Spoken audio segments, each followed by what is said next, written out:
And what's up, everybody? Welcome to a brand new episode of the J Squared podcast. Jesse, Kass, and Jayson Williams back with you once again. Jay, what's going on? We're back here for episode 2. I'm so excited. And we got one of the best power forwards and the toughest power forwards, and the guy that I used to look on my schedule and go, we played the Knicks 5 times. What day? It was on a Wednesday. I better make sure I get some rest on Tuesday. It's going to be a wrestling match. We're going to have the great Charles Oakley. That's right. The Knicks legend, Charles Oakley, the enforcer, the last enforcer. He's going to be here on this podcast in just a couple of minutes. Before we get there, I just want to, Jayson, have a shout out. Obviously it's been one episode we just started, but really on our fans on TikTok who have kind of made us go viral on our first couple of clips, thanks to some of your incredible stories. But we got, at least as we're recording this now, this episode will be up in a couple days, but let me just take a look for the updated total. We've got over 720,000 views on our first video with over 80,000 likes, almost 10,000 views already on our second video. So we're just so appreciative of the fans out there and the start that we've had. We're going to keep these great stories going, and especially with a guy like Charles Oakley and many other great guests to come. We're just super grateful and excited about the start of this podcast. Well, I just want to thank everybody for tuning in. I appreciate it, and all the social media people that are helping us out, and all the people, all the fans of the show. Thank you from the bottom of my heart. I appreciate it. Absolutely. And we shouldn't waste any time. We've got the legend here, Charles Oakley. So we're going to get right to that. So here it is on the J Squared podcast, Charles Oakley. Enjoy. All right, we're now going to bring in our guest here on the J Squared podcast. It's a good friend of Jay's, the legendary Charles Oakley. Charles, thanks so much for coming on the show. We appreciate it. Thanks for having me. What's up, Jay? Oh, don't think we don't have our own theme music, our own opening music. You know this guy right here, Louis Guzman. Okay. Been in over 100 movies. My neighbor from the LES. Okay. You got to hear his ringtone. All right. This is going to be our new theme music. Hold on. Hope you don't pick up. The magic of podcasting right here. Yeah. Can you hear it? I don't want to show his number. God don't pick up. Hold on. Louis Guzman, over 100 movies, LES, Low East Side. Hold on. Wait for it.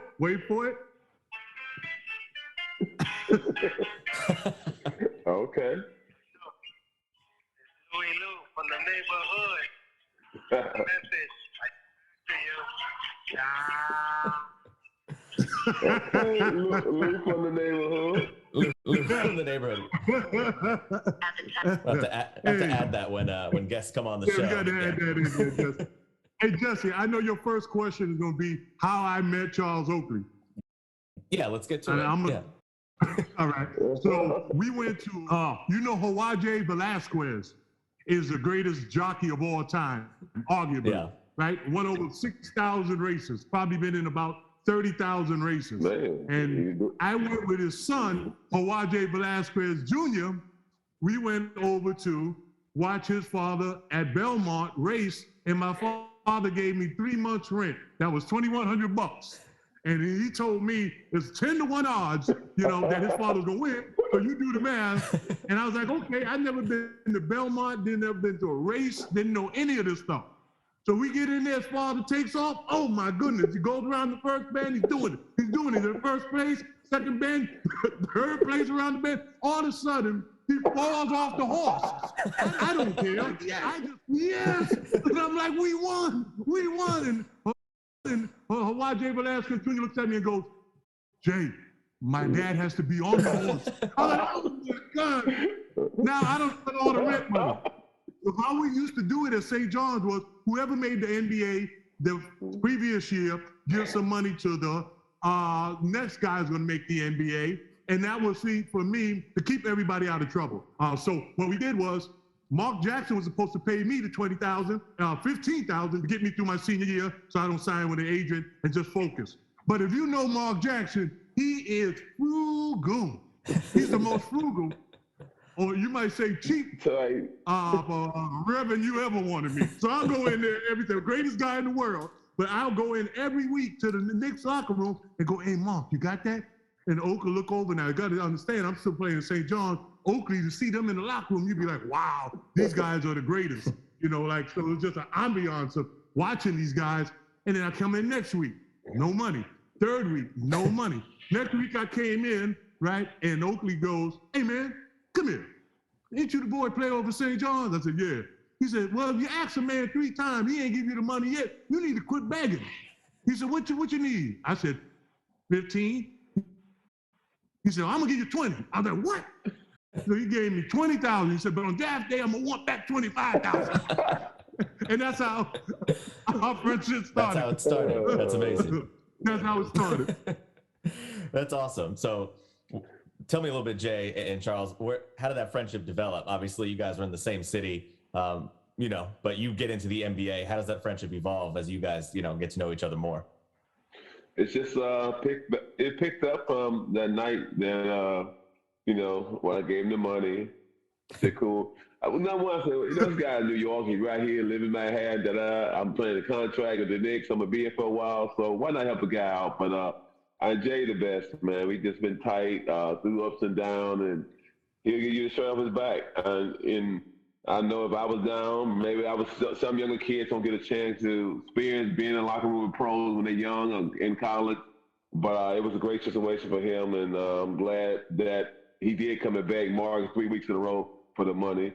And Mark didn't give it to him, so that's made up better as friend, not because of money, but just being around him, the stirs and the swagger he got. And I wouldn't trade him in for the 57 Chevy.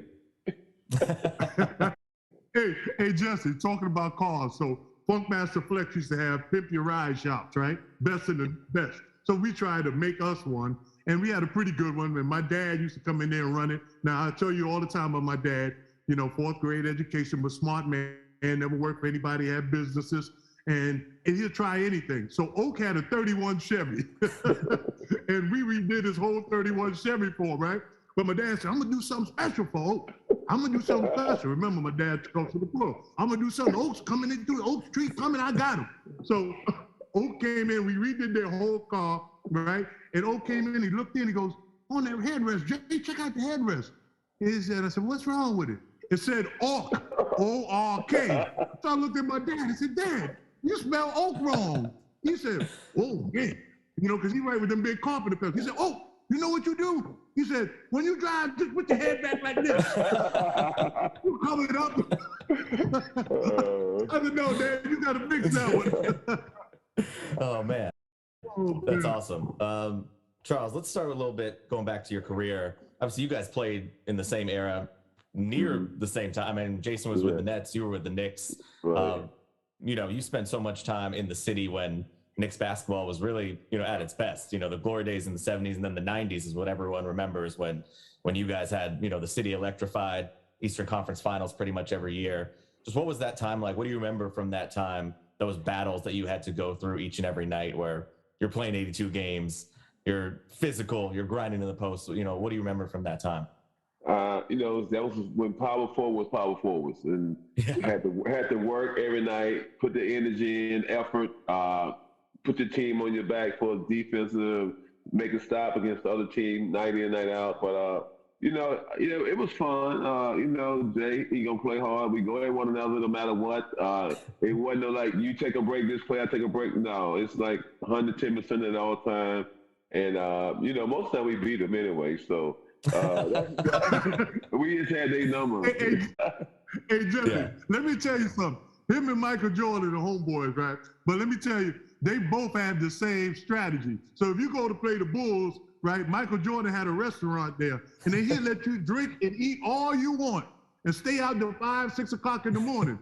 And Oak must have taught Michael Jordan that, because I had a bar restaurant back. Now I have a treatment place here to help people get better. My damn near myself, right? So what Oak did was he came into my place. It was called Big Daddy's. It was on the Lower East Side, and he came in with the baddest dude I ever saw in my life, called Bruce Smith. You remember him that played with the Bills? And Bruce comes in with Oak, and we start drinking shots, right? And oh my God, I'm feeling it, and all of a sudden Bruce Smith looks over at me, and go, "Hey, bro, you better relax, man." And then Oak goes, yeah, man, let him keep going. He bad, he tough. And then Bruce Smith said, hey man, he goes, you got a game tomorrow. I said, I got a game tomorrow. I said, what time? He said, 12 o'clock noon. I said, what time is it now? He said, 5 o'clock in the morning. And I said, who do we play? And Oak said, me. And I was like, ah. So I thought we had an understanding, since we've been out all night, and Oak wasn't drinking. He was just drinking water, getting me going. So what happened was the ball, I seen him jump ball coming to start the game. Oak, they throw the ball up, and I'm going looking at Oak for some empathy. And all of a sudden, Oak just go, pow! Hits me right across, right with the jump ball. And gets the jump ball, goes to the place, and all you saw was us wrestling every time. But Oakley is the reason why I became a great rebounder, is because I padded my game behind Oakley. And the harder you work, the luckier you get. And that all came from Charles, and I appreciate that, Charles. You're the man. Thank you, brother. Yeah, and you guys, you alluded to it a little bit there. You're hanging out off the court. That goes away immediately when you play. Are there any hard feelings? Or like when you get elbowed, when you guys are wrestling in the post for 40 minutes, what's it like after the game? The good thing about it, if somebody else elbow this and that, it might be something, something else might happen. But since, I know Jay, my guy, he can hit me, and I know he ain't really trying to hurt me, but he might sometimes hit me. And some guys, I don't let him hit me, like crossing my head a couple of times. I had to go see them during the game. But no, all the court, we like I said, get with the dinner all the time with his house in Jersey. We did a lot of charity work with the kids. Jay's always trying to have something on the weekend, 3 or 4 times a year. In the summertime, we go play softball. We go to get a gym, get the parents, and the kids might be disabled or something. We'll get the family and the people in the community. We'll bring them out. We'll invite other guys. We'll play first 1 to 40, something like that. We just give it back. We had the golf tournament. We do the cooking. I do a lot of cooking, give it to charity. So we were always doing something in the summer 4 or 5 times to help other people. And I think that's what a lot of other athletes need to do on a regular basis, is give back. Do something, besides always want to get paid to do something from the heart. Absolutely. Hey, Jesse, let me tell you something. Oakley gets a rap that, but you can call him at any time, and you have to do something for charity. Just 3 weeks ago, we were down in West Palm. We threw a gout on a basketball camp. We closed down the toughest block in South Florida, and we brought on courts onto the block so there'd be no drug sales. And we ran a basketball camp, but it wasn't a basketball camp to learn how to play basketball. That was to get the kids in. We had an etiquette station, how to pull out a chair, what fork to use. Then we had another one, community service with the police, so the police would let them know we're your friends, we're not here to hurt you.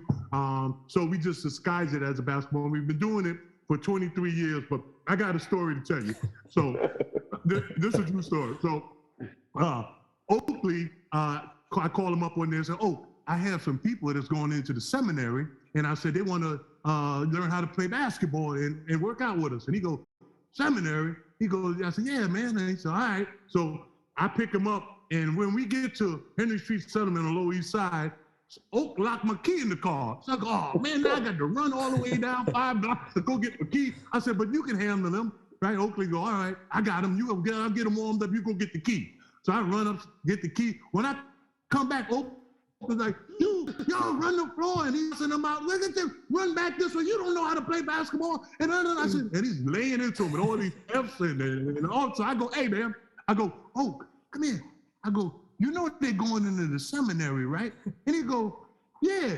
And I said, yeah. So I said, you shouldn't really be cursing at it. He said, do you want to try to tell me they don't curse in the Marines or the Air Force? I said, no, they're not service. They're going to be priests. He said, well, hell, they curse too. But they loved it. The next day, they're all in church. They don't say anything about me. All the stories was about Oak. Man, Oak made me throw up. Oak had me running. He hit me with the ball. Nothing about me during the service. Nothing. All about Oak. Give him the real treatment. Yeah. Oh, man. And obviously, like you said, so important about the charity work. We can highlight that and throw that into our little podcast notes for everyone if they want to go check out those charities, because we know how important that is. Oak, going back to your time with the Knicks a little bit, I know everyone mentions 94 because you guys were, as Jason's showing us his pet there. I know everyone mentions the time in 94, which you guys were so close to winning the title. I'm curious also about 1997 because I know, I've heard multiple Knicks talk about that might have been your guys' best team where you get Allen Houston, you get Larry Johnson, you guys were up 3-1 against the Heat, and then you have that, the scuffle with PJ Brown and Charlie Ward and all the suspensions. In your opinion, was that your guys' best team or your best shot to win? And how do you feel about that moment and kind of those suspensions and kind of what could have been from that year? Right, what could have been.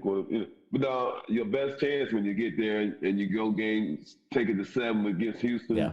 It was we could have won a few other times, but we didn't get the ball to bounce out. We never got the break when we needed. We never hit the big shot. We never made the big, to put us over the hump.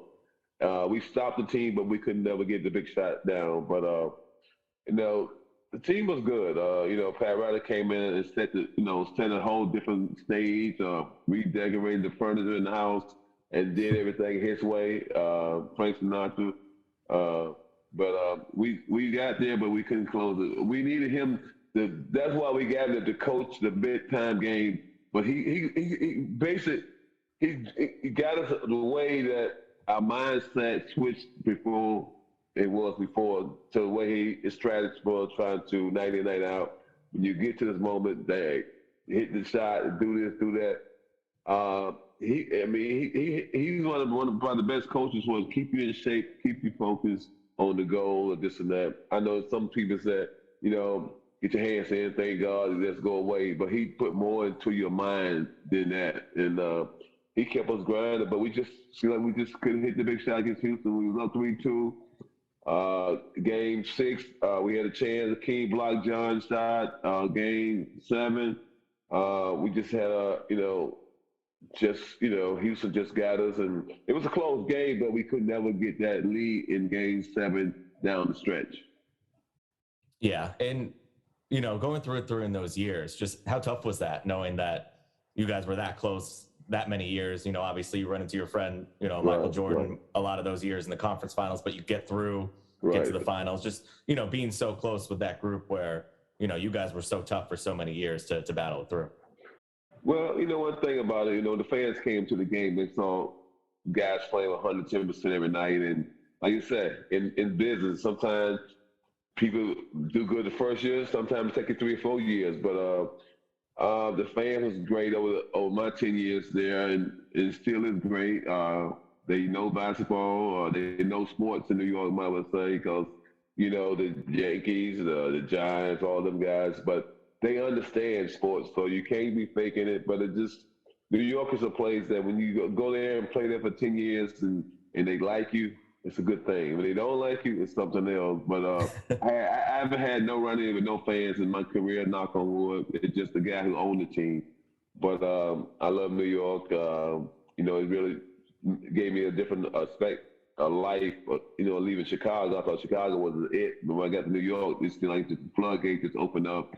I met so many different people, walk of life, the celebrities, and just people in the city just, come up to you when you're at the dinner, you're walking down the street, smiling at you, and it's a great thing.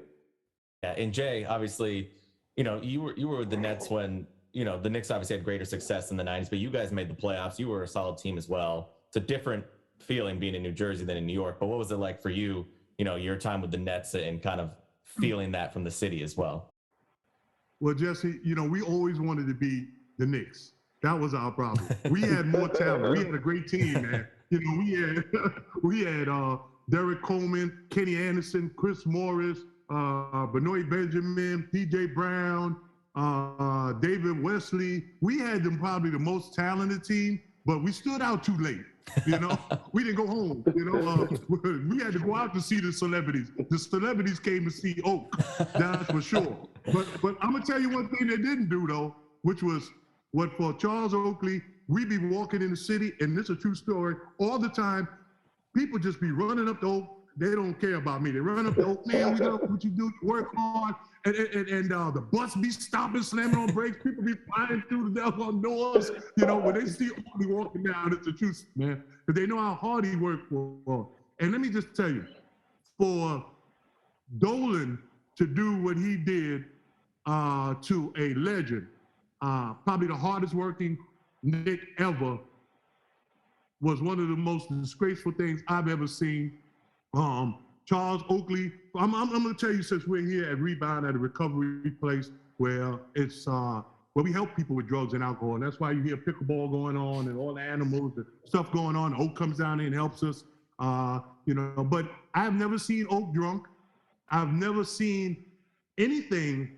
But look, 2 minutes after it took 20 people to get Oakley, 13, 15 people to get Oakley out of the Garden because he might have said something like, the Knicks suck, which they did at that time, or run the floor or whatever. Yeah. But him to be put hands on for doing nothing, right, and be escorted out, and then 2 minutes later have that guy come in and make an assumption who's in recovery and say that Charles Oakley has a drinking problem. Now, I know Oak, and I know that got to his mother, and his mother got sick behind this because she was like, "Oh, you have a drinking problem?" And Oak does not have a drinking problem. And Jim Dolan should know that because he's in recovery. And people in recovery do not go out and make assumptions like that. So I watch Oak not go through this, just not Oakley being embarrassed and hurt. I watch his family being hurt by a reckless statement. And let me tell you something. I have my own times of being reckless in my life, and it's cost me. And I work every day here at Rebound to try to better myself and make up for that stuff. But what happened to Oak in the Garden was despicable and karma. That's why you don't get any players, because, things like that, Yeah, no question. And, Charles, you alluded to it a little bit earlier, but, there's no question why you wouldn't have any issues in New York with the people, because you were kind of the embodiment of New York. Like, you played hard, you played tough, you brought it every night. And I think all the fans of New York appreciate that and still love that. So I don't know any other Knicks fans that would feel any other way than incredibly supportive of Oakley and feel the same way that you did, Jayson, about just how embarrassing and just really disappointing and shameful that was that happened at all. Yeah, it was go ahead, Jay. No, go ahead, Oak. I know this is something that's very personal, but I know you have a case pending, and probably going to hear something this week. So I don't want to talk. I don't want you to talk on it. I'll be your mouthpiece for this. I just as all the NBA players, on my phone lit up. What's going on, man? Why they treating Oak like this? All the way from LeBron James on down. So I hope you get what you deserve, and I hope I know your mom is recovering. I know how close you are with your mom, and I'm just sorry that happened, man. And I just was perplexed on how in 3 minutes they put out a press statement and Oak not even out the building. So a whole lot of stuff is going on with that. And I know if we're going to bring it up to current events, we could talk about what's going on in Phoenix and how they penalized that owner, but not this owner. And I think the NBA does a good job overall, but with Jim Dolan, I think they dropped the ball on that, to be honest. And I'm not saying that because Oak is in front of me. And so that's the way I feel, and I'm going to stick with that. Appreciate that, man. No, I just appreciate it because it is a lot going on, and you can say it's a trail. This has been going on the last 10 years in New York, and I know that Donna Sterling in LA said something in the room with tapes. I'm saying something negative towards Magic Johnson, and he lost his team. And what happened in Phoenix? They've been going on. I talked to some people like that. They've been going on 15, 18 years since he had the team. And the league know. That's the thing about it. The league know. It's just like when my case happened in New York. I met with the president of the Player Association, Michelle, and her crew. And I went in there and talked to them about it, and they telling me, well, we know he's wrong. He do a lot of wrong things. He gonna get his. It shouldn't be like, how can you tell me another man 50 years old, but he gonna get his, and y'all know he's doing wrong? I mean, take some action. I mean, yeah. But I'm so, like the George Floyd incident and case and all that stuff happened. I mean, I'm so glad I was part of that because stuff been changing. And people been, what he was doing before, rulers of people, disrespecting people, that and change a little. But it ain't the change. The streets are this and that. It's the people with the big money feel like they can't be changed no matter what because they got so much money. And everybody said, well, he got a lot of money. He got a lot of money. But it don't matter. Penalize people. You penalize R. Kelly, Bill Cosby. I mean, they got a lot of money. So I just wish they treat everybody equal. They don't. They keep saying they're going to, but they not. It's just they blowing smoke or saying something PR. Oh, we gonna do this and that, and they ain't doing nothing. They get more money and get more feisty with people. That's it.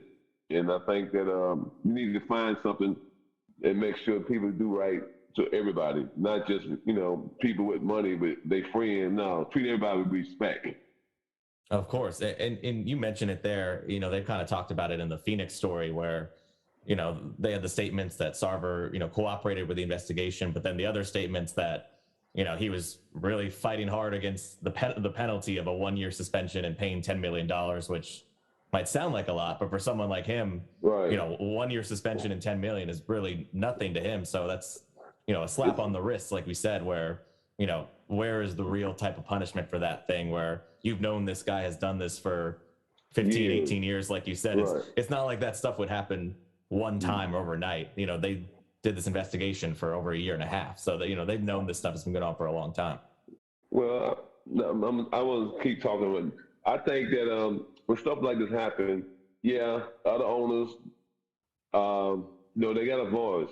I know it's supposed to be the billionaire club, but my thing is, in the last 10 years, you think about the stuff that happened around the NBA with owners.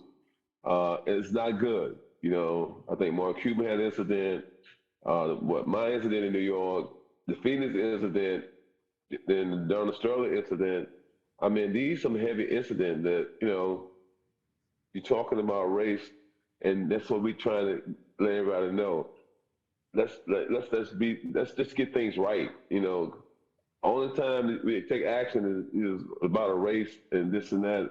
Let's just take action when someone is wrong, no matter who it is. You know what I'm saying? Let's just do this. Do what's right. Yeah, absolutely. Jay, like obviously we're talking on the Phoenix situation. What are your thoughts on it as well? I can tell you one thing. Oak was there when I was getting drafted, and we didn't go to the Garden. I sat in Coach Carnesecca's office. I don't know if I told you this already, Jesse, but my dad and my mom were sitting behind me, and all my dad heard was that I can go anywhere from 5 to 15. So this is the picture. I just took it off the wall down here. This is me sitting there with Coach Carnesecca in his office, and them sitting by, to the side. And all thing my dad heard was 5. Right? You going number 5. So number 5, the Miami Heat pick Mark Kessler. My dad was like, yeah. I was like, no, Dad, that ain't me. He was like, that ain't you. Your agent said 5. I said, no, that ain't me. Dad goes, don't worry about it, son. You be next. Get to number 9. Don't worry about it, son. You be next. We get to number 17, the Knicks pick. And he was like, oh, I know he's going to go to the Knicks. He played at St. John's. So he said, the Knicks pick number 17, John, my father, yes, Rod Mustaf. I'm like, oh, Lord. I took a double take back, right? And he just told my mom, I said, this boy going to have me laying bricks the rest of my life. So I knew on the 22nd pick, I was going to go to the New Jersey Nets. So now I quit. I started talking with Coach, and the number 21 pick came up, the 21st pick came up, and they go, Jayson Williams drafted by the Phoenix Suns. And I was like, what? And I'm talking to the Phoenix Suns. I don't even know where Phoenix is. And I said something. So when I say people who need second chances, or because I already wasted my second chance, God is not a God of second. Like, I'm not going out there with these hillbillies, red men, very, reckless statement. No teeping in my pickup driving. And that didn't, I'm not going out there. Now that statement, my mom's being right here with Coach Carnesecca, it didn't make me a racist. And I just want to make sure that we are on the same page of, somebody in their heart. I could tell you one person that Oak talked about is one of the best owners I've seen is Mark Cuban.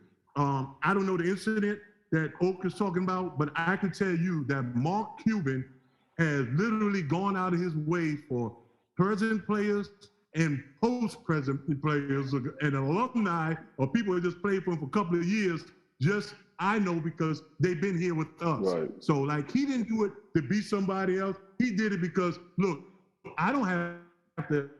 You ain't on this team no more, you know. But I see you, and I'm a humanitarian. I'm gonna help you, and I've seen him do that. So you got to see what's in a man's heart. What they said, and Adam Silver said, as far as this guy goes, he gave him the maximum.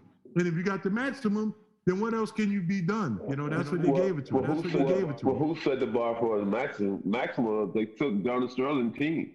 Maximum, I mean, you know. Yeah, that's the maximum right there. Right, yeah. That's the maximum. So he took it real light for some reason. And then Alan Silver, the commissioner, he made some statements in his press conference. It was just way out of bounds. It was like saying, well, he's the billionaire, back at the billionaire. Well, he put this and did this and that, like saying he get a, like baseball, he get a strike before he even walk up to the plate. Or he get a, you know what I'm saying? He can maneuver because he owned the team, he pay everybody's salary. No, when you're wrong, you're wrong. It should have been justified better. It could have been 5-10 years and let him feel this.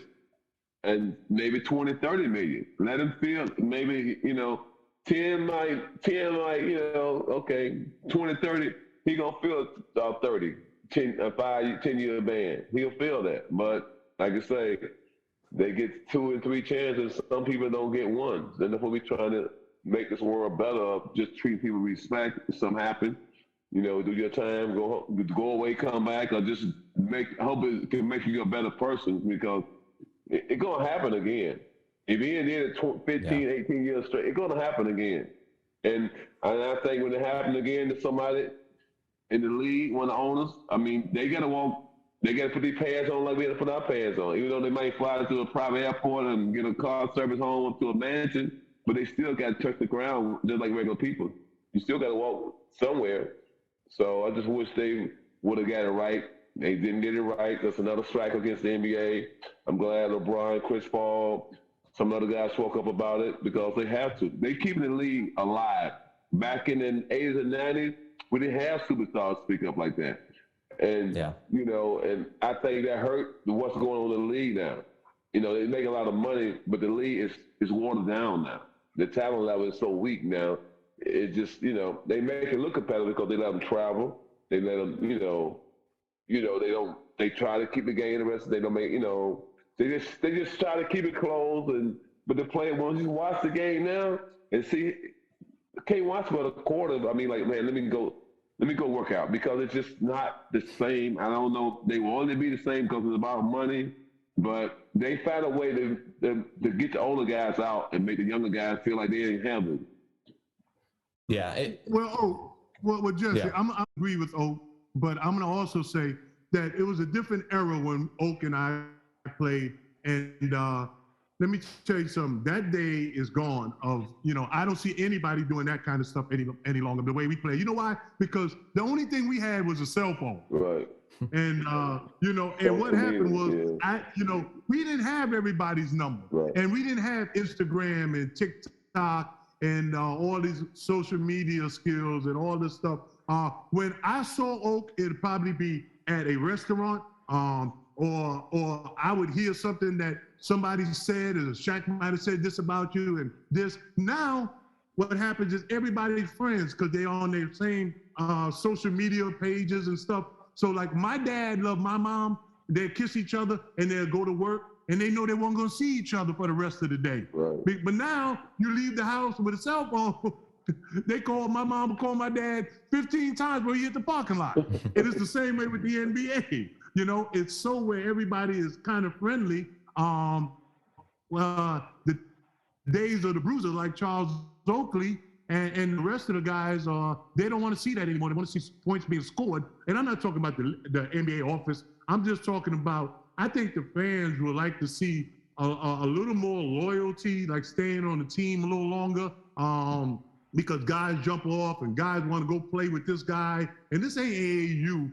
This is the NBA. And I think one of the things that Michael Jordan, you got to give him credit for, is that he didn't want to play with anybody else. You know, he didn't say, hey, man, I want to go play with Larry Bird. I want to go play with, you know, Magic Johnson. He said, you know, give me what you got, and I'll play with that. Nobody wanted to play on each other's team.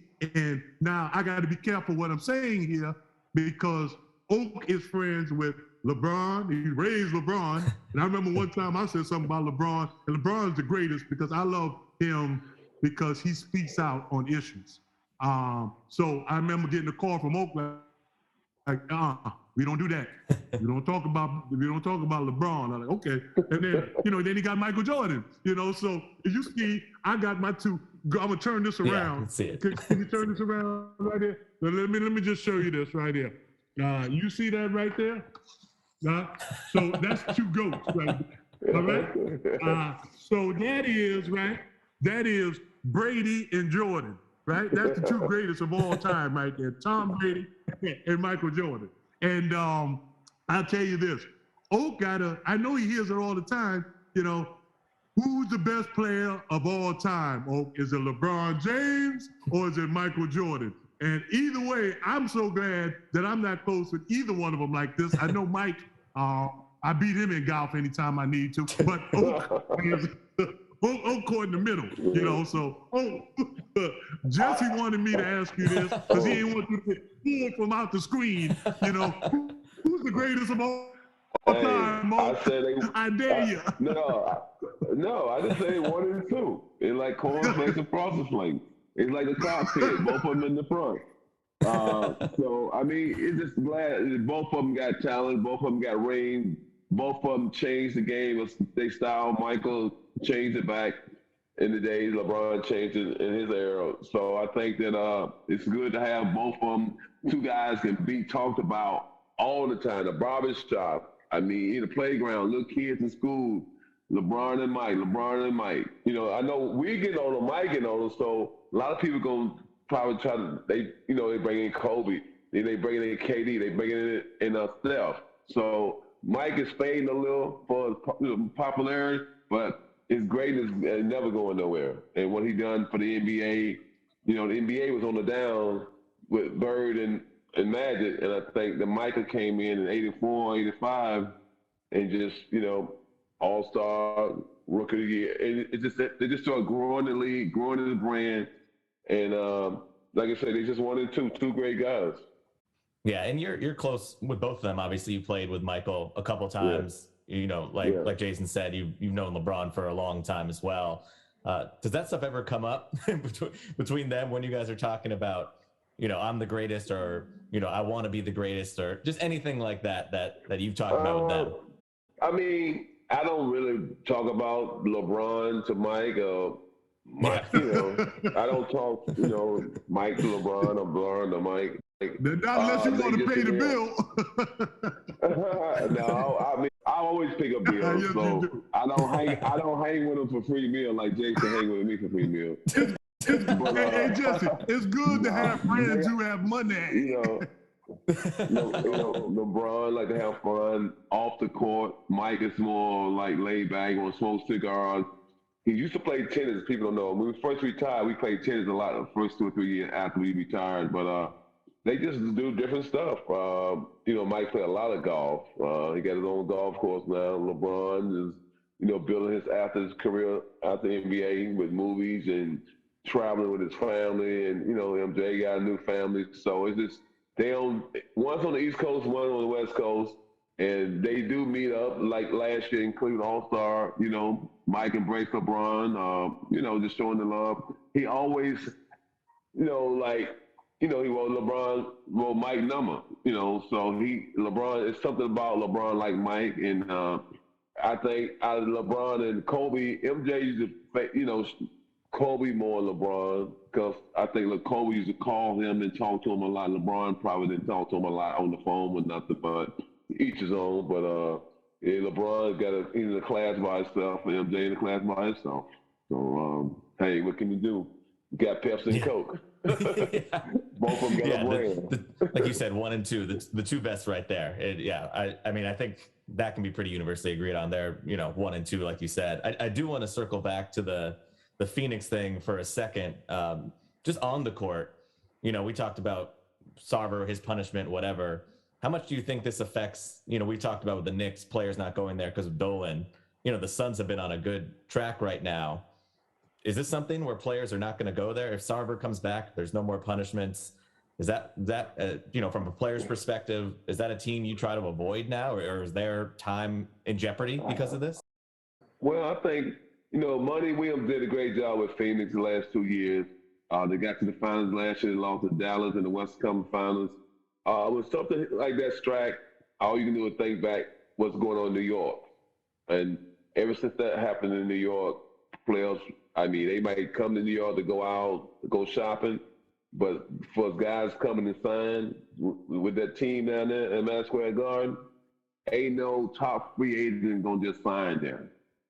They might get a guy and they grow up to be a tear in the next 2 or 3 years. Somebody they draft that can just go be a superstar. But further, a guy like KD and Kyrie came to Brooklyn, I don't see someone signing as a free agent there no time soon, because it's in the air and what happened. Guys ain't gonna forget, and they shouldn't forget, because it was something done definitely wrong by owner. It's another situation to come to an owner. The owner was right there. We're still in court with him, but he's right there lying about, I said something to him, lying about I'm an alcoholic, just lying about something, even though I'm an ex-player. Imagine I was an ex-player when they took Donald Sterling's team. So this owner, I don't know why the commission, he didn't fine him or suspend him. On the tape, Jay seen the tape, clear as day. It was a hit. He giving signals in an arena with 20,000 people. Yeah. Signals. If the commission would have watched this tape, he definitely would have took his team. If he watched this tape, what happened, what he did, send 8 guys over to a guy who played there for 10 years, sweat and tears every night, left everything on the court, and you do me like this for no reason, because I'm sitting 4 seats behind you. You didn't give me a ticket. It's embarrassing. How does this guy still got his team? That's what I want to know. Yeah, no, like I said, I think a lot of Knicks fans would be happy if he didn't, just for, it's been basically since your guys' time, without, save for a few years here and there, since this team was relevant. And, we know how much basketball means to New York City, and the team means to New York City. Yeah. Obviously it's been basically 20 years of terrible basketball under his ownership. The fans definitely getting cheated, because probably the highest tickets in the NBA. They love to come out, support the team. And, over the years, they deserve better. They deserve a consistent winning team. I ain't saying you got to win the championship every year, but win 50 games, go to the Eastern Conference Finals, put up some effort. It's no effort, seem like they're doing. They brought Phil Jackson in there. The ship was sinking, so they plugged it with Phil. Now it's leaking again. I don't see it getting fixed no time soon, because, new regime in there, Leon Rose now, he's the agent. Is he really a IQ basketball guy, or he got everybody getting him contents to tell somebody else that we need to do this? I think you need to bring somebody in who know the contents, know how to put pieces together. It ain't gonna happen overnight, but you got to build. And they might be trying to make that statement now, because they did trade R.J. Barrett. They got Jayson Junior Randall. They got Brunson from Dallas. So they might be trying to do it the right way with the new regime. We'll see in the next 2. You probably got 2 more years to try what they're doing. Is this going to work like this? I think that they still need 2 superstars, and it's going to be tough to get them. Yeah. I think, like you said, the way that hopefully they stick to a plan, which they haven't done over the years. But if they can stick with young guys that develop, maybe that can lead to them getting some of those stars down the line. But like you said, it's going to be a process that they have to stick to, before it actually turns fruitful for them. I have a question, Jesse. I'm big on redemption and repent. I repent for the things that I have done in my life. And I was just telling you how young and reckless I was by saying things about Phoenix. But Phoenix is a great place to live. I go to Phoenix right now, they still boo me and lose my luggage. I get off the plane, they be like, boo. But it wasn't out there before. I wasn't, so I said something that was silly. I'm just going to ask, is there a way at our age, where we're at in our life, and with the NBA Players Union and with the NBA and with these owners to all come together and let's all squash this thing and say, hey, man, I made a mistake. I shouldn't have said this. I shouldn't have did this. And then we all go about living our lives in a peaceful manner. You think this can happen? Giving people another chance, because look, y'all gave me another chance, and not a second chance, another chance, because I wasted my second chances. You think you can sit down with that guy and then the league can sit down with the guy out in Phoenix and we all can come to some kind of discussion instead of just eliminating people for what they say, come back and say, hey man, let's see why I said this and let's get to the bottom of it and go on and live a little more peaceful. Do you think that can happen? I don't know. I mean, when you treat people wrong for a long term, not just me, I'm talking about people outside of people who not in the, on the court, off the court, you're not respecting nobody. It's just, that's bad though. You know what I'm saying? Your employees, you treat them like a piece of dirt and you treat me like a piece of dirt. I don't know what you're doing in your household, so it must be dirty in the house too. You ain't gonna just stop treating one, like it's a sickness going on because you've been treating somebody wrong for 18 years. And what's going on in New York, you taking kids, you got a face recognition in the garden to take a kid ticket or call a kid's parent about he booing. It's just like somebody cheering for the team, they on the free throw line, then they boo the people at the free throw line, and they cheer for, people can do what they want. They not, in there drunk, hollering, cussing no one out, this and that. It's like a football game. You want them to boo other teams. You want to do this and that. But to work this out, we tried to work it out. This man is a control freak, and he just got it out for me. I mean, he had to have it out for me to send 8 guys on to surround me, number one. I'm still like, when I go places, when I get around the crowd, I just leave because I don't know what's going on. I'm having flashbacks from the garden sometimes because, me, Jay, I just go everywhere, just no matter what. But now I just pick my places where I go because that's still hanging over my head because, I got jumped in Vegas a couple of times. So I'm looking behind my back a lot more. I shouldn't be because I'm getting older. I should be, like I said, smooth. Everything should be smoothing out because I'm getting older. But when some things happen, like it just don't go away. And it's not, I don't think that'll never go away. It's embarrassed me. I lost endorsement money. People, I had deals on the table and people just pull out. I mean, they don't want to see somebody, an ambassador, they come and then somebody Google me, they dragging me out of guard. So now it's just what happened that night we had a meeting on the conference call with Michael, the commissioner, and that guy on the guard. He was still like, oh, let me retire your jersey. Let me put you in there. Then the next day, he had 30 ex-players to come and sit around the court. So when you wrong, you do wrong stuff. He ain't never had 30 guys to come to a game. Then he had Spreewell there.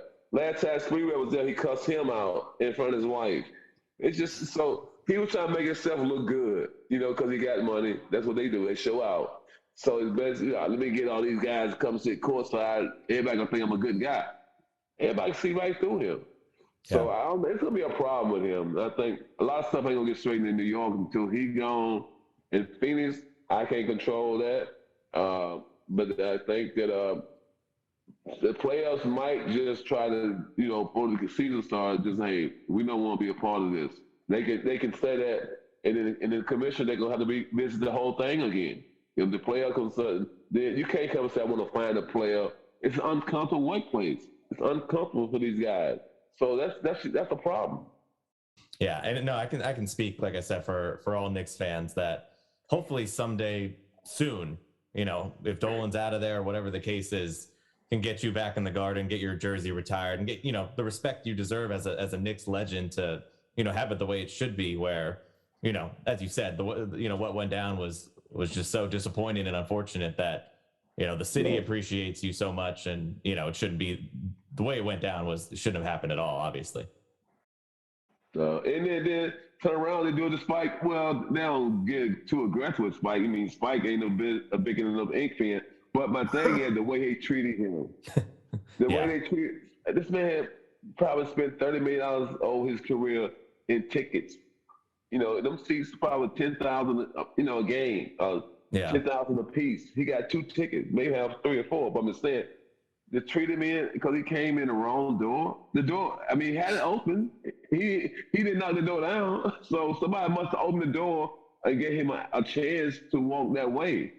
But And it's not like you're not going to recognize Spike Lee, who's been in the building every night for 30 years, like you said. Right. So it just show you he picked with everybody. But why though? Well, he didn't recognize Patrick Ewing. Yeah. Patrick Ewing, they was asking him for his ID. And I want you to get it back. I want you to get it together, because you're making it hard on me. I went to a St. John's game, and I had the second seat, and they was going to throw me out because I couldn't find my ticket because it was on my phone. And you know, when I called you and said, oh, you want to do the Zoom? You know how to Zoom? I was like, hell yeah, I know how to Zoom. You're the only one that don't know how to Zoom. So I couldn't find my damn ticket on this phone. I'm used to having the ticket in my pocket. I mean, with Patrick there, he treated people, you know, not with the best, you know. So I can see why they won't give him they offer him a D-League job, this and that, because he was hard to deal with. I played with him for 10 years. It was hard. It was hard for the guys on the team. So the management, only time they dealt with him when David Falk got him a contract, but he didn't do stuff. If I was watching something yesterday and it was telling him to be a champion, you got to go through adversity. He couldn't handle the city. The city was too big for him. But my thing is, he tried to shy away. Every time you shy away from, you got a team of guys trying to win a championship. You hurting the guys. Cause the Bills championship, you got to get the core guys. You got to be consistency. You got to know that, hey, these guys are going to war with you. But he didn't want to put up the fight to go to war. But he wanted to drive down the road in Mercedes and get all the All-Stars, the Dream Team, all the glamour. But by the time somebody says an alligator up there across the road, he gonna turn around. Go see the alligator, you know. Don't always take somebody's judgment. But it was just one of them things. But yeah, that was bad when they told Patrick, asked him for ID. You know, he was a man. I give him his prop on that. They shouldn't ask him for ID. Then they did to me. Then it did to Spike. So what else you need? Commission, what else you need to find out about this man? You already know everything about him. Yeah, and going back to you and Pat a little bit, because I know you mentioned this before in your book and in other appearances, but you know, you played together for 10 years, obviously, you know, came this close to a championship. Jay's got it there, the last enforcer. Make sure everyone goes out and gets that. But yeah, you know, you played those years together and came that close to winning a championship. You know, did things during that time sour at all, or is it something you look back on? You know, just that time together where you guys were, you know, basically the heart of the team for all those years. I look back on what happened with me when he didn't step up to help me. That's basically, I don't, you know, when playing against Houston in the finals, I feel like that moment, them 2 moments was the biggest 2 moments besides getting drafted in the league, what happened to my career. That was, you know, that was just over the top. And that, like I said, that gonna always keep coming to my mind, conversation. But, you know, like I said, playing in New York is like playing, it's nowhere better. And, you know, playing with Patrick was great. Yeah, I think we should have won one. Or we only went one, but I think we should have won that one. But, you know, he's just a different guy. You know, that's the way he live his life. But, you know, I think he make it hard for other people around him. He don't try to make sure everything can get better. He don't put effort into it. You know, so I saw a lot of that, and a lot of guys on the team saw that too. And for us to win a championship, we all had to be on the same page. And a lot of times, you know, they say guys don't get along, play together. We all got along, but everything was built around him. He was the center point, and it was all about him. It was like Michael Jackson 5. You know, Michael, you know, get all the attention. We just had to wait for him to get through singing, go our way, and get through playing and go our way. He didn't hang with the guys. Maybe John and Herb on the road, but not in New York. Okay, and as we get ready to wrap this thing up, you know, are there any, you know, you played in some of the most fierce rivalries in basketball history. You guys in the Pacers, you guys in the Heat. There's anything that stands out, whether it's with a player or just a moment in a game, just through that time when you played in those physical battles all those years? Oh man, it was with the Pacers, the Davis guys, Reggie, Zoe, and all them guys down there in Miami, and then the Bulls. It was just, only one that really stood in our way was the Bulls, but it was just great to compete every night with these guys, and they know it's gonna be a battle. The fans, fans boo you, do this and that, but when they see you, they really love you. They appreciate you. Like I have a lot of Boston fans. I don't know how, but they said we hated you on the court, but you're a nice guy. But so I'm just glad they appreciate my game, and I wasn't the best power forward, but I came to play every night. I did what I could do to help my team win, and that was what it's all about. It's to help your team win, and I think that a lot of guys in this day and age don't understand team concept, and I blame the coaches more because they don't tell the guys, this is what we want from you. This is what we want. This is how you build chemistry and build a good team. It's everybody, can't go out and get 25. In this day and age, you get 4 or 5 guys trying to score 20 points, you're not going to win. And that's why Golden State plays so well together. Like Draymond said on his podcast, you got to have 2 great players and everybody else role players. And I agree with that. And when you're trying to get 3 or 4 guys score, I think that hurt your chemistry, your best players, because they need their shots. That was you. Yeah. Like when I played in Toronto with Vince and Tracy, that's why I told them, y'all 2 is the guys, and everybody else is going to play off of y'all. No matter what, y'all just get y'all numbers, and we're going to make sure everything is okay. And that's what they did. And I said a lot of other teams need to learn that, because you can't. Memphis got 5, 6 young guys. They all trying to take 20 shots. That would be the veteran team. Do they really find the core main 2 guys? Some people just say, you can be a role player and still make $25 million. I'll take that role anytime. So that's why this day and age, because there's so much money now. Yeah. Yeah. On that point, do you ever think about what your game would be like translated to this era? Because I know you had, obviously, in your day, I think an underrated part of your game is you were a really good mid-range shooter. Would you be like a stretch 4, stretch 5 in today's NBA? I'd probably be what I had to be for my team in like a boxer, Crawford and Spence.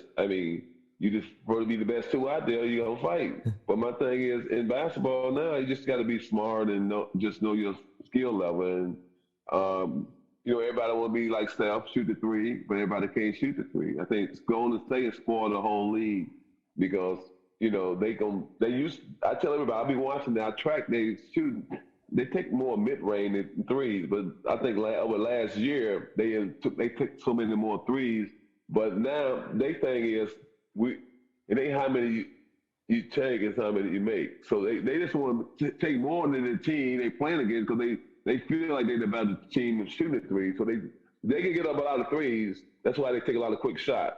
They want to give up a lot of 3s because they feel like they're the better shooting team. So most times they're gonna beat you. And that's what happened against Boston. Curry, had played probably the best whole year playoff and regular season of his whole career because he stayed strong. You look at his body, you can see he getting older, but I heard he's working out. They had him working out after the game, so you can see his body's maturing because he just made it look so easy. I know Clay was a little banged up, but Poole played great. Wiggins. So that's team. If you want to be a copycat, try to copy their style, but try to get some of the way they play, how Steve Curry coached the team. I think coaching is really important with that team too, because you see in the playoff and regular season, he dialed back Poole minutes and paid more because he needed more defense. And they always, because you get I'm gonna get 20 points. No, we need defense in the playoff. Then that's what they showed. They had some guys who play. Wiggins played great defense all the way through the playoff, and to be a young guy, dad played in the league, I gave him a lot of props. Getting traded from Minnesota, staying with the core, never changed his style, never changed his game. Everybody said, "Well, he need to be this and be that." No, just know yourself. Yeah, and like you said, I think it's so important. Like coaching has probably become a little bit underrated, where you can tell the coaches who really have an imprint in their way to make adjustments, like Steve Kerr, like you said. Ty Lue, Eric Spoelstra, those guys who make those adjustments, it's really noticeable. Yeah. Eric Spoelstra, he came a long way. I give him a lot of props. been around Pat Riley. See, Pat Riley handpicked them, and Yeah. and they've been consistent over the years. It seems like they just can't. They went that one year during the bubble, but they just can't get over the hump. So hopefully that Pat Riley getting one before he get out of here. He getting older, but he's firing every year trying to find something to get him over the hump. So I know last year was a tough year because they couldn't score. And watching them last year made it look like some of the '90s team. They couldn't really. They paid a couple guys money, but in the playoffs, you try to play more offense and defense, not just offense. You need both. So I don't know. Yeah. And before we sign off, Jay, anything any stories you have with Oak that our audience might like? We were talking about who pays the bill when they go out, him, LeBron, or Michael Jordan. And I remember Oakley is a real good cook. He's a chef for sure. So we went out to De Niro's restaurant one day, right? And Robert De Niro don't come up to anybody. But he came out and said, "Oh, Charles Oakley, I love you. Get on this, blah. What kind of wine you want? What kind of water you want? What kind of sparkling? What kind of food you want?" And he was just giving everything to Oak, right? And he didn't even notice me. Everything to Oak. And Oakley is always ask people, well, how do you cook that? What kind of oil? And I never knew why, but Oakley's very, he has a couple of steakhouses. He's been on Celebrity Chop. He cooks for all the kids in the community. We've been doing this for 23 years. He got the Charles Oakley Foundation that goes around the country and helps the disadvantaged and the homeless. But this day, we're sitting in the restaurant, and Oakley orders his food, eats it, sends it back, and he eats it, and then he goes, the waiter goes, "Hey," he goes, "You want some dessert?" And Oak goes, "Nah, I don't like the dessert because you cook it with peanut oil." And so, all right, the guy goes. And then one of our friends starts eating the dessert. Oak reaches over and takes a scoop of it, right? And then it got peanut oil in it, but all the thing you see is Oak's throat. So I was like, what the heck going on with Oak? So Oak start grabbing his neck, right? Robert De Niro's looking over like, what the hell's going on? And then the waiter come by and Oak is grabbing the waiter in his throat and going, "I told you I can't eat peanut oil. It was not your dessert. It was not your dessert." Oh, man. I love it. Hey, Oak, I just want to tell you, man, thank you and Curtis Martin for getting me down here to Rebound and getting me down to treatment for drugs and alcohol for alcohol. And, I've been there 8 years, and we got a great place down here. I'm about to go play some pickleball right now. And just thank you very much, man, for saving my life. I know when I came down and I went to treatment, Oak said, man, him and Curtis Martin said, get back on the plane and go back down there and volunteer. And then we ended up opening up a place, and we have helped so many people get better through the grace of God. And I wouldn't have been able to do that without you, Charles Oakley and Curtis Martin. And I guess the last question would be for me is, who's going to win the NBA title this year? And who do you like on Monday Night Football? Is it going to be the Bills or Titans? That's it. That's to me. Monday night, the Bills and the Saints playing? The Bills and the Titans. Tennessee and Buffalo? Yeah. Oh, man.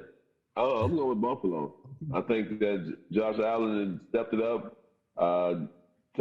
Dig at the receiver. I mean, they just, signed Von Miller. And I think that a veteran guy who, MVP of the Super Bowl, just went back to the Super Bowl with the Rams. I think he brings a lot to the table. And that pass rush is, and then, they got a corner out, but they playing great. I like the coach. The coach is real, got a good demeanor. I mean, I like this press conference, how he, don't let other coaches knock him off his, high wheel and stay focused with his team. And that's what you want a good coach to do. Have the team back and be, good spirit. And, I just like Buffalo might be the surprise to go into the AFC. They might come out of the AFC this year. NBA this year, who you like in the finals? I'm going with, I'll shoe in Lakers and Brooklyn, same one they had picked last year. I think Golden State, they always get, they talent. If they stay healthy, they always going to be in the top two favorites. Say Golden State or the Lakers, or definitely probably Brooklyn with Kyrie and KD come back on the mission. Hope Simmons come back and, for a basketball mind, don't think about what happened to Philly, think about what's going on in Brooklyn. If he can help them, if he averages double-double, I think Brooklyn double. I know everybody said Milwaukee, Greek Freak, but I'll take Brooklyn. All right, there you have it. Charles, thank you so much for your time. We appreciate it. And thanks for coming on the show. Awesome time, great stuff, and we'll talk to you again soon. Thank you. All right, Jay. All right.